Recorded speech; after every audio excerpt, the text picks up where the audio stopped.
Merci, Monsieur le maire, mes chers collègues. Moi, j'ai plusieurs questions. Monsieur Montillot, tout à l'heure, vous nous avez présenté donc les chiffres sur les violences intrafamiliales. Ce sont des chiffres de la police municipale ou de la police nationale? Parce qu'en 2022, il y a eu une hausse, en tout cas pour la nuit, des appels au niveau de la police nationale pour les violences intrafamiliales, qu'elles soient malheureusement commises sur des femmes et malheureusement aussi sur des enfants. Ce sont des chiffres qui se vérifient partout, donc je voulais avoir une petite précision à ce niveau-là. Ma deuxième interrogation, ça concerne la police aux frontières.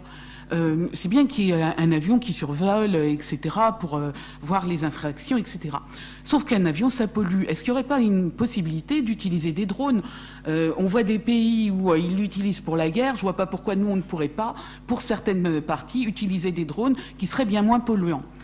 La troisième question, c'est sur l'ivresse publique.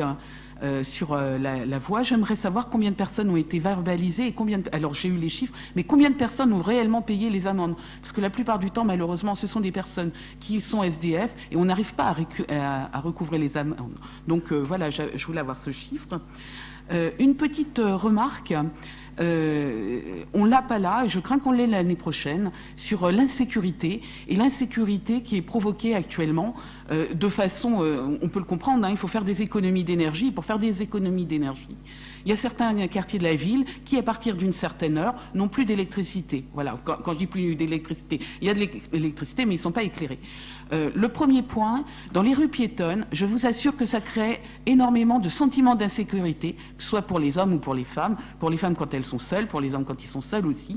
C'est vraiment une grosse problématique. Je vous assure, c'est pas une histoire d'aller se promener la nuit. Il y a des personnes qui rentrent tout simplement du travail ou qui travaillent la nuit. Donc vraiment, ça crée des soucis.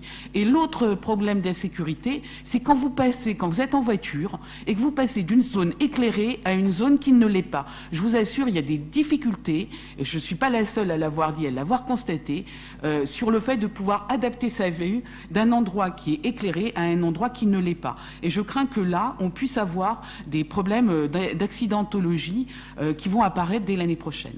Donc voilà, j'en ai fini avec mon intervention. Merci.